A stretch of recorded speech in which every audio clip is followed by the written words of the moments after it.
Will talk about toxic partners. ఒక రిలేషన్షిప్లో toxic partner, అతను హస్బెండ్ అవ్వచ్చు, బాయ్ ఫ్రెండ్ అవ్వచ్చు, గర్ల్ ఫ్రెండ్ అవ్వచ్చు, ఈవెన్ ఫ్రెండ్ కూడా అవ్వచ్చు. సో ఒక రిలేషన్షిప్లో టాక్సిక్ పార్ట్నర్ ఉంటే ఆ రిలేషన్షిప్ ఎలా ఉంటుంది అని చెప్పండి. షూర్. సో ఒక రిలేషన్షిప్ని ఎక్షల్స్ మీద నడిస్తే ఎలా ఉంటుంది? అది పగిలిపోతుంది కదా. సో రిలేషన్షిప్లో ఉన్నప్పుడు మనం హ్యాపీగా కాకుండా నిత్యం ఎక్షల్స్ మీద నడుస్తున్నట్టుంటే మనం టాక్సిక్ రిలేషన్షిప్లో ఉన్నామని అర్థం చేసుకోవచ్చు.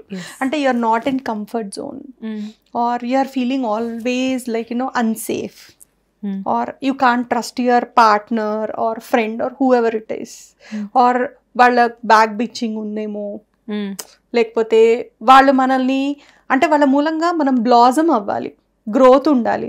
కానీ దానికంటే మనమే అన్సేఫ్ ఫీల్ అయ్యి సెల్ఫ్ డౌనింగ్, సెల్ఫ్ బ్లేమింగ్ ఇలాంటివన్నీ ఉంటే ఇవన్నీ red flags or black flags in a relationship కనిపిస్తే డెఫినెట్గా అది టాక్సిక్ రిలేషన్షిప్. సో మీరు red flags, black flags difference తెలుసా?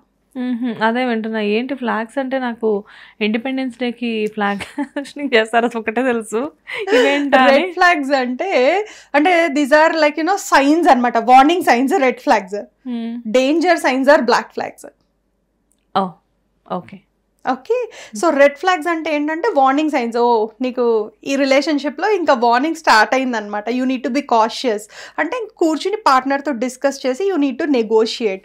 లైక్ ఎలా అంటే స్టార్టింగ్ ఒక రిలేషన్షిప్లోకి ఎంటర్ అవుతారు. ఓకే, నువ్వు ఎక్కడికి వెళ్తున్నావు, నాకు ఎందుకు చెప్పలేదు, నువ్వు ఇది ఎందుకు తింటున్నావు, ఇలాంటి డ్రెస్ ఎందుకు వేసుకున్నావు. అప్పుడు అది చాలా కేరింగ్గా అనిపిస్తుంది, చాలా ప్రొటెక్టివ్గా అనిపిస్తుంది. You will enjoy it. కొన్ని 1 year 6 months అయిపోయిన తర్వాత you feel very suffocated because you are like అంటే మన స్పేస్ మనం పోగొట్టుకుంటున్నట్టు, మన ఇండివిజువాలిటీ మనకు పోతున్నట్టు అనిపిస్తుంది. సో అప్పుడు అది red flag in a relationship. You don't have your own identity. అంటే అవతల వాళ్ళ కోసం మన ఐడెంటిటీ లూజ్ చేసుకోవడం, మనం కాకుండా అవతల వాళ్ళ కోసం బతకడం మొదలు పెడుతుంటే ఏమవుతుంది అంటే రెడ్ ఫ్లాగ్స్ స్టార్ట్ అయినట్టు. సో నువ్వు ఎవరితో మాట్లాడాలి, ఎవరితో మాట్లాడకూడదు, నువ్వు ఏం వేసుకోవాలి, ఏం వేసుకోకూడదు, నీ ఇష్టాలు. సో ఇవన్నీ స్లోగా కంట్రోలింగ్ వెళ్ళిపోతున్నాయి అంటే ఇవన్నీ రెడ్ ఫ్లాగ్స్. ఓకే. సో అవి వచ్చినప్పుడు you need to start negotiating with your partner and say like this doesn't work out with me or you need to change. లేదు మీకు ఆ వ్యక్తి అంత ఇష్టం, అంత ప్రాణం అంటే ఇంకా మీరు మారిపోవడానికి సిద్ధపడాలి. ఇంకా బ్లాక్ ఫ్లాగ్స్ అంటే ఏంటి అంటే ఇలా చెప్పచ్చో లేదో నాకు తెలీదు. ఒక 3-4 తరాల క్రిందట ఒక విమెన్ ని మేల్ ఎలా ట్రీట్ చేసేవారో, రైట్, ఇప్పుడు అలా ట్రీట్ చేస్తే no women can take it, right, impossible, right. అలాగే మేల్ ని కూడా విమెన్ అలా ట్రీట్ చేస్తున్న రోజులు ఉన్నాయి. నీకేమొచ్చు, ఈ మాత్రం కూడా చేత కదా, నువ్వు సంపాదిస్తుంది ఇంతేనా, రైట్. అలా ఒకళ్ళనొకళ్ళు డిస్రెస్పెక్ట్ఫుల్ గా ట్రీట్ చేసుకోవడం, ఎక్స్ట్రా మ్యారిటల్ రిలేషన్షిప్స్ ఉండడం, లేకపోతే క్రిమినల్ మైండ్ సెట్ ఉండడం, లేకపోతే మ్యూచువల్ ట్రస్ట్ లేకపోవడం, ఇట్లాంటివన్నీ ఉంటే you can't live together for longer period of time. ఇవన్నీ బ్లాక్ ఫ్లాగ్స్. ఓకే. ఈ మధ్యకాలంలో మీరు చెప్పిన third point, criminal mind sets అనేది ఎక్కువ లేడీస్లో చూస్తున్నామని చెప్పేసి చాలామంది చెప్తూ ఉన్నారు.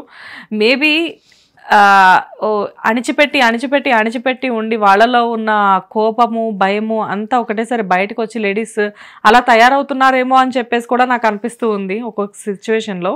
ఉండొచ్చు, చెప్పలేము. కానీ మరి ఒకప్పుడు నాకు ఒక డౌట్ వచ్చింది. ఒకళ్ళు అడిగారు నన్ను, ఒక మేల్ తోటి కాన్వర్సేషన్ చేసినప్పుడు, మరి ఒకప్పుడు సినిమాల్లో అత్తగారులు ఇలా పప్పుల్లో ఉప్పు కారాలు ఎక్కువ వేసేయడము, కిరసనాయిలు పోసి తగలు పెట్టేయడాలు, ఇలాంటివన్నీ ఎక్కడొచ్చాయి విమెన్ కి క్రూయల్ మైండ్ సెట్ లేనప్పుడు అని. Then I got paused for a second and I did not have answer for that. So okay, it's not today.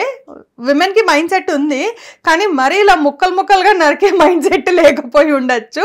But yes, ఎందుకు అంటే ఆ రోజున అణిచివేత ఉంది, ఓకే, ఉంది కాబట్టి అది డైరెక్ట్ గా హస్బెండ్ మీద చూపించకుండా అది డిస్ప్లేస్మెంట్ జరిగి కోడల మీదకి, ఆడపడుచుల మీదకి, వీళ్ళ మీదకి డైవర్ట్ అయింది.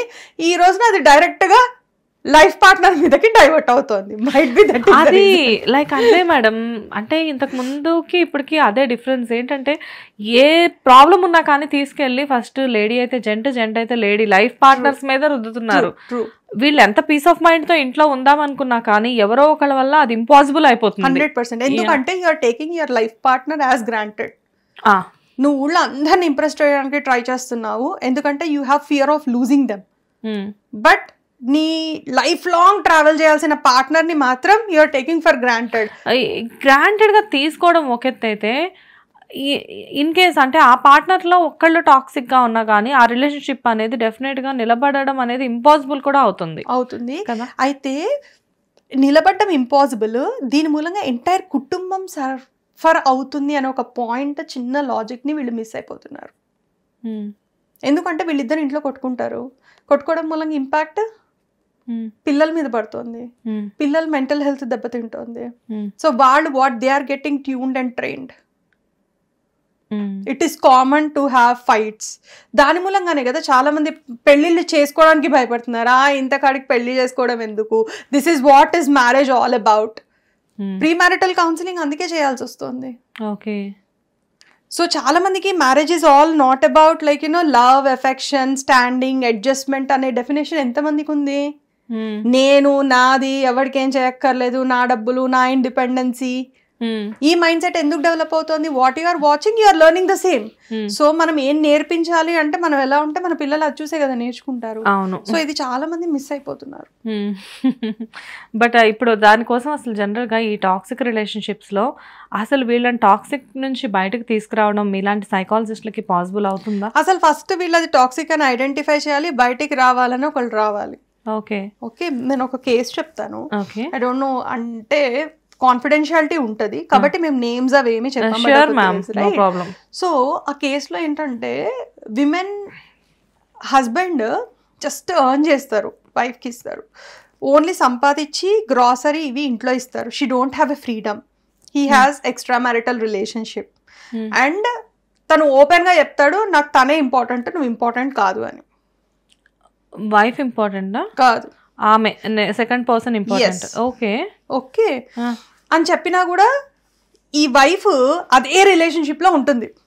అసలు అది చెప్పిన తర్వాత ఈమె సెల్ఫ్ రెస్పెక్ట్ ఎలా ఊరుకుంటుంది ఉండడానికి? ఎందుకు అంటే బిలీఫ్ సిస్టమ్, సమాజంలో పెళ్లి చేసుకున్నాక భర్తతోటే ఉండాలి ఓకే అనే బిలీఫ్ సిస్టమ్ మూలంగా. సో ఇప్పుడు తనకు తెలియదా అది టాక్సిక్ అని? డెఫినెట్గా తెలుసు కదా. అసలు ముందు మనశ్శాంతి ఎక్కడ ఉంటుంది? ఇప్పుడు మన ఫ్రెండ్స్లోనే బెస్ట్ ఫ్రెండ్స్కే మనం ఇంపార్టెంట్ కాదు అన్నప్పుడు నేను ఇంపార్టెంట్ కాదు కదా అన్న ఫీలింగ్ ఉంటుంది. అలాంటిది అసలు దట్ ఈస్ కంప్లీట్లీ ఒక ప్యూర్ బాండింగ్. అసలు ఈ ప్రపంచంలో వైఫ్కి హస్బెండ్, హస్బెండ్కి వైఫ్ అనేది చాలా ఎక్కువ, అంతకు మించిన రిలేషన్ లేదు. అక్కడే నువ్వు నాకు ఇంపార్టెంట్ కాదు అంటే అసలు బేర్ చేయడమే కష్టం కదా. అసలు ఆ వైఫ్ తోటి మాట్లాడు, టైం ఇవ్వడు, ఏదీ లేదు, ఎమోషనల్ సపోర్ట్ లేదు, ఫిజికల్ సపోర్ట్ లేదు, సెక్షువల్ రిలేషన్షిప్ లేదు, ఏమీ లేదు. ఓకే, ఆవిడే కష్టపడి పిల్లల్ని పెంచుకుని అంతా చేసింది. ఇంత ఉన్నప్పుడు విమెన్కి ఏమవుతుందంటే ఎవరైనా కాస్త మాట్లాడితే షీల్ బి టాకింగ్. ఇలా మాట్లాడడం మూలంగా అతనికి ఆ చాట్ దొరికింది. చాట్ దొరికినప్పుడు ఇతను చేసిన తప్పును పక్కకు పెట్టి ఇప్పుడు హీ ఎమోషనల్లీ బ్లాక్మెయిల్స్ హర్. నువ్వు ఇంత వేస్ట్ దానివి, నువ్వు ఇందరితో మాట్లాడావు, నీ పరువు తీసేస్తాను, అందరికీ చెప్పేస్తాను. ఓకే సరే పోనీ, ఇప్పుడు షీస్ క్రయింగ్. ఇప్పుడు నేను నా హస్బెండ్కి తప్పు చేయలేదని ఎలా చెప్పాలి? నేను ఓన్లీ కదా మాట్లాడాను, నేను అంతకు మించి ఏం చేయలేదు. తన మైండ్ సెట్ చూడండి. అంటే తను ఏమైనా చెయ్యొచ్చు, బట్ అదే తప్పు తన పార్ట్నర్ చేస్తే అదే తప్పు కూడా చేయలేదు. అదే తప్పు కూడా కాదు, జస్ట్ టాకింగ్, మాట్లాడితే కూడా తీసుకోలేకపోవడం అనేది. తీసుకోలేకపోకుండా ఇంకా తనని అణిచిపెట్టడానికి, ఈ డామినేషన్ అంతా ఎందుకు అణిచిపెట్టడానికి. ఇంత తెలిసినా కూడా తన పిల్లలు పెద్దవాళ్ళు అయిపోయారు, పెళ్ళిళ్ళు అయిపోయింది, అయినా ఇంకా ఆవిడ ఇండిపెండెంట్గా బయటకు వచ్చేయచ్చు. But still she want to be in the same shell. So మీరు ఏం చేయగలుగుతారు, ఏం హెల్ప్ చేయగలుగుతారు? సో ఇప్పటికీ ఆవిడ కౌన్సిలింగ్ వచ్చింది ఎందుకు అంటే నా భర్త నన్ను ఏమీ అనకుండా నన్ను ఎలా అర్థం చేసుకోవాలి. అది పాసిబుల్ అసలు? అప్పుడు కౌన్సిలింగ్కి రావాల్సింది వాళ్ళ హస్బెండ్ కదా, ఈమె కాదు కదా. సో మీరు ఏం చేయలేరు. వాళ్ళంతా బ్యాడ్లీ పద్మవ్యూహంలో ఇరుక్కున్నట్టు ఇరుక్కుపోతారనమాట. ఓకే, సో ఫర్ సొసైటీ, మన కోసం కాదు, ఫర్ అదర్ సేక్ మనం కలిసి ఉండాలి అని చెప్పేసి అనుకోవడం కూడా మూర్ఖత్వం ఏమో అనిపిస్తుంది నాకు. కానీ వాళ్ళకి అర్థం కాదు. ఇది విన్నా ఎవరైనా అందులోంచి బయటకు వచ్చేయమనే చెప్తారన్న విషయాన్ని. అదే కదా, right. Maybe commitments, marriage, relationship, society అనేది చాలామంది ఆలోచించే విషయమే.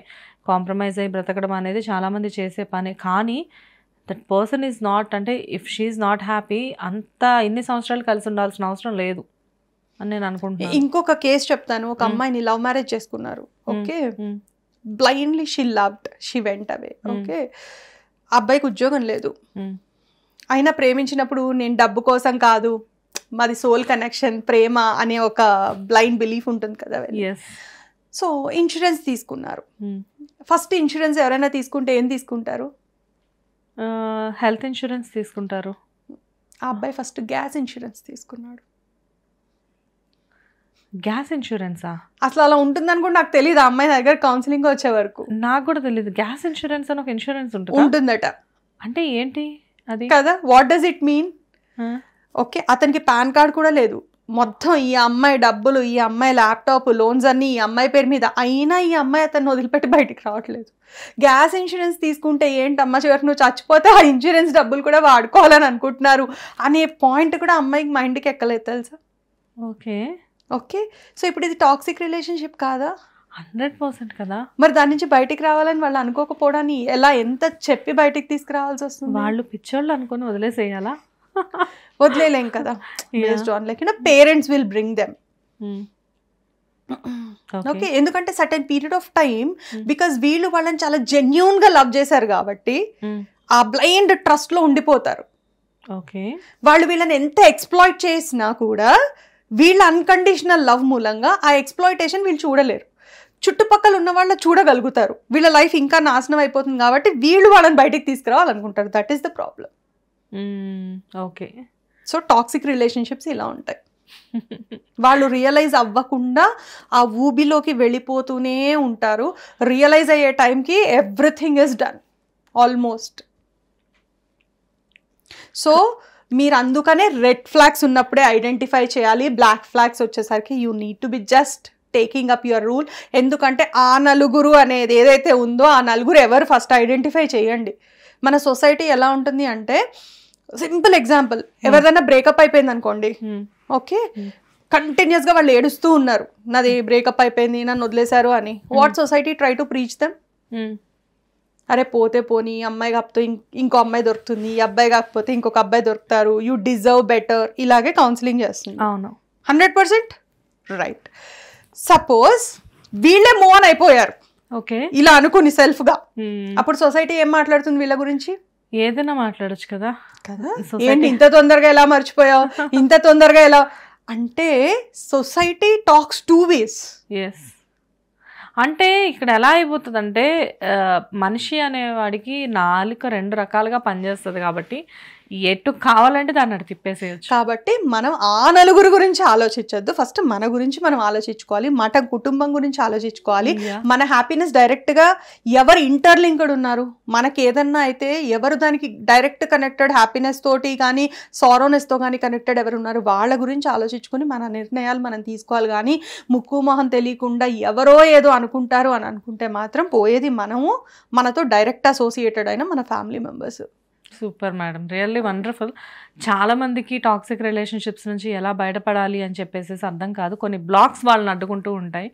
అమ్మో ఇందులోంచి బయటకు వస్తే చూసేవాళ్ళు ఏమనుకుంటారు, చూసేవాళ్ళు ఎలా మాట్లాడుకుంటారు, అండ్ మన వెనకాల బ్యాక్ బిచ్చింగ్ ఎలా జరుగుతుంది అని చెప్పేసి. బట్ ఆ నలుగురు అనే కాన్సెప్ట్ని పక్కన పెడితే చాలా ఈజీగా బయటకు రావచ్చు. అండ్ మీరు చెప్పిన red flags and black flags concept కూడా చాలా బాగుంది.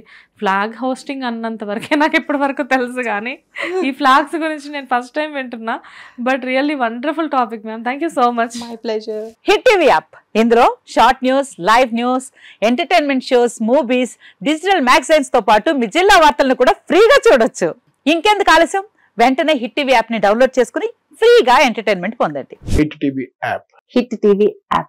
Please download hit TV app. Hit TV app ని ఫ్రీగా డౌన్లోడ్ చేసుకుని ఎంజాయ్ చేయండి. మీకు నచ్చిన ఎంటర్టైన్మెంట్ కోసం హిట్ టీవీ యాప్ ని ఫ్రీగా డౌన్లోడ్ చేసుకుని ఎంజాయ్ చేయండి. హిట్ టీవీ యాప్ ని డౌన్లోడ్ చేసుకుని ఆస్వాదించండి, ఆశీర్వదించండి. ఇంతమంది సెలబ్రిటీలు హిట్ టీవీ యాప్ ని డౌన్లోడ్ చేసుకోండి అని చెప్తున్నారంటే ఎంత మంచి యాప్ ఆలోచించండి. అమెరికా అమెరికా అమెరికా అమెరికాలో చదవాలనుకునే వాళ్ళకి విశ్వసనీయమైన పేరు మన శౌర్య కన్సల్టెన్సీ. UK లో 1 year masters, UK లో 1 year masters, 2 years work permit up to 5 years visa. Contact Saurya Consultancy. Contact 89851 89851.